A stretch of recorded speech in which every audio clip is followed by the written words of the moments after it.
بسم اللہ الرحمن الرحیم۔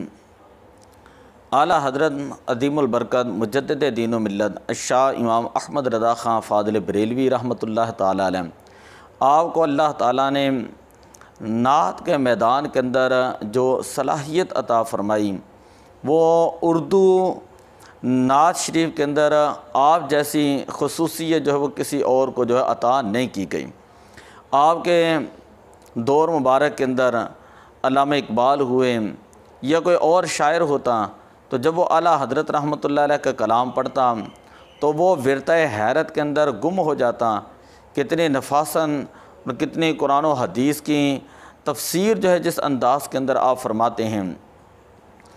اعلیٰ حضرت رحمۃ اللہ علیہ خود فرماتے ہیں کہ نعت شریف کہنا یہ انتہائی مشکل کام ہے اور لوگوں نے اس کو آسان کر دیا ہے۔ فرماتے ہیں کہ اگر بندہ نعت کہتا ہے، اگر بڑھ جاتا ہے تو الوہیت کے مقام کو پہنچ جاتا ہے،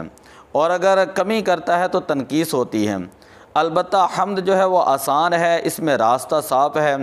جتنا چاہے بڑھ سکتا ہے۔ غرض حمد میں اصلاً حد نہیں، اور نعت شریف میں دونوں طرف جو ہے وہ حد بندی موجود ہے۔ تو نعت شریف کہنا ایسے ہی ہے جیسے تلوار کی دھار کے اوپر جو ہے وہ چلنا ہے۔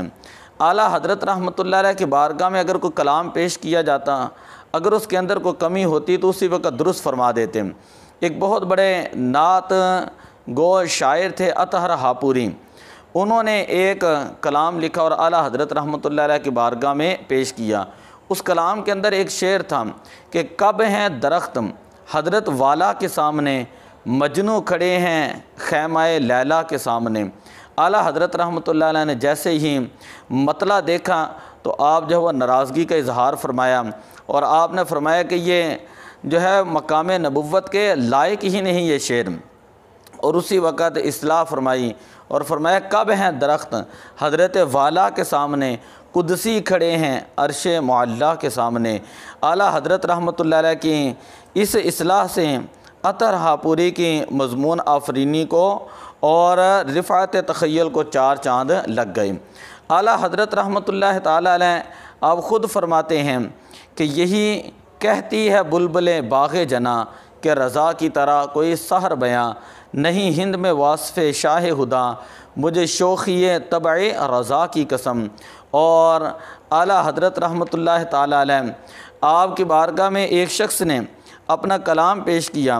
اور کلام کے اندر جو ہے اس نے یہ جملہ لکھا کہ شان یوسف جو گٹیں تو اسی در سے گٹیں، شان یوسف جو گٹیں تو اسی در سے گٹیں۔ تو اعلیٰ حضرت رحمۃ اللہ علیہ فرماتے ہیں کہ نہیں، ایسی بات کہنا درست نہیں۔ حضور علیہ الصلاۃ والسلام انبیاء علیہ السلام کی شان کو بڑھانے کے لیے آئے ہیں۔ آپ نے فرمایا کہ اس کی جگہ یہ جملہ کہو کہ شان یوسف جو بڑھی تو اسی در سے بڑھی۔ اسی طرح اعلیٰ حضرت رحمۃ اللہ تعالیٰ علیہ کے قلم سے ایسا کلام جو ہے وہ نکلا کہ اگر کوئی شخص حضور علیہ الصلاۃ والسلام کی شان مبارک کے اندر بے ادبی اور گستاخی کرنا چاہتا، اگر کسی نے حضور علیہ السلام کی جو ہے وہ حیات بعد الوصال کا انکار کیا، اور جو انہوں نے جملے کہے ہم اپنی زبان سے ادا نہیں کرتے، تو اعلیٰ حضرت رحمۃ اللہ علیہ فرماتے ہیں تو زندہ ہے واللہ، تو زندہ ہے واللہ میرے چشم عالم سے چھپ جانے والے۔ اگر کسی نے اعلیٰ حضرت رحمۃ اللہ تعالیٰ علیہ اگر کسی نے حضور علیہ الصلاۃ والسلام کے علم غیب کے اوپر بات کی تو اعلیٰ حضرت رحمۃ اللہ علیہ فرماتے ہیں کہ اور کوئی غیب کیا تم سے نہا ہو بلا، جب نہ خدا ہی چھپا تم پہ کروڑوں درود۔ اگر لوگوں نے کہا کہ حضور علیہ الصلاۃ والسلام اور امتی جو ہیں وہ برابر ہیں، اور حضور معاذ اللہ نقل کفر نہ باشد ہماری طرح ہیں،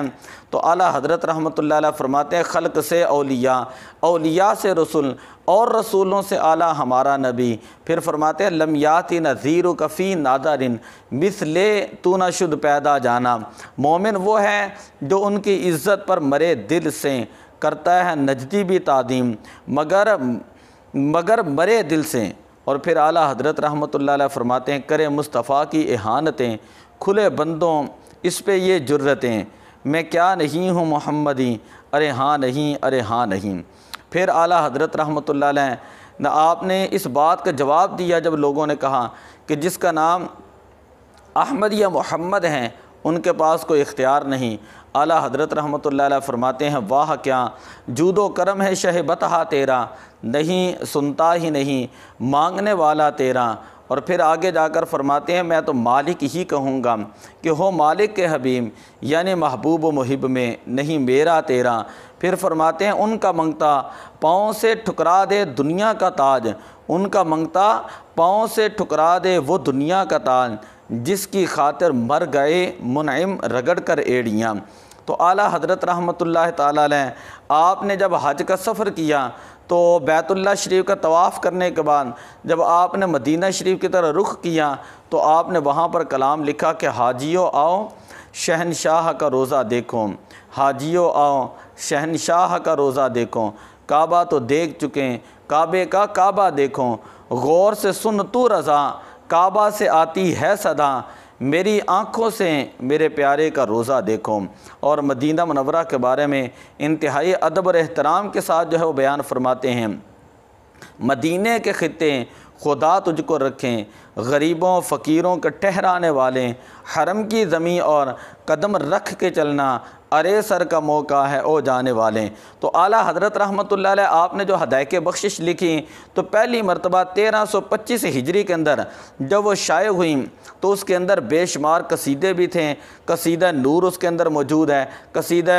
معراجیہ موجود ہے، اور طویل جو ہے وہ سلام جو ہے وہ موجود ہے۔ قصیدہ نور کے اندر حضور علیہ الصلاۃ والسلام کی ولادت باسعادت کے اندر جو خصوصیات ہوئیں، جو معجزات ہیں، جو انعامات تھے، ان کا جو ہے آپ نے ذکر فرمایا۔ صبح و طیبہ میں ہوئی بٹتا ہے باڑا نور کا، صدقہ لینے نور کا، آیا ہے تارا نور کا، تیری نسل پاک میں ہے بچہ بچہ نور کا، تو ہے عین نور تیرا سب گھرانہ نور کا۔ اور قصیدہ معراجیہ کے اندر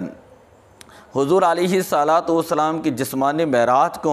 اور اللہ تعالیٰ کی پھر آگے شانوں کو بیان کیا۔ پھر حضور علیہ الصلاۃ والسلام نے معراج کی رات جو ہیں جو آپ کے اوپر انوار و تجلیات ہوئے وہ بڑا پڑھنے والا ہے، آپ نے اس کو مکمل طور پر بیان کیا۔ اور سلام عقیدت کا میں پہلے بتا چکا ہوں کہ جب آپ کا سلام جو ہے وہ لوگ سنتے ہیں، قصیدہ معراجیہ لوگ سنتے ہیں، تو سید محمد محدث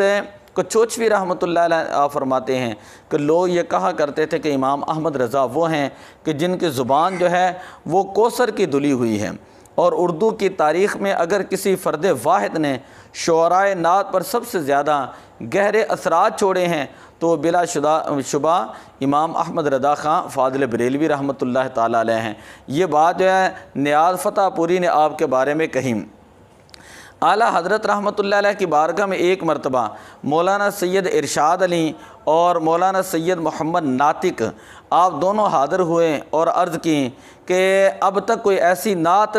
نظر سے نہیں گزری جو 4 زبانوں کے اندر ہوں۔ اعلیٰ حضرت رحمۃ اللہ علیہ نے گفتگو کرتے ہوئے فوراً جو ہے وہ ناشری لکھی کہ لم یات نذیرو کا فی نادارن مثلے تو نہ شن پیدا جانا، جگ راج کو تاج تورے سرسو ہے تجھ کو شہید دوسرا جانا۔ تو یہ نعت پڑھنے والی ہے، اس کو آپ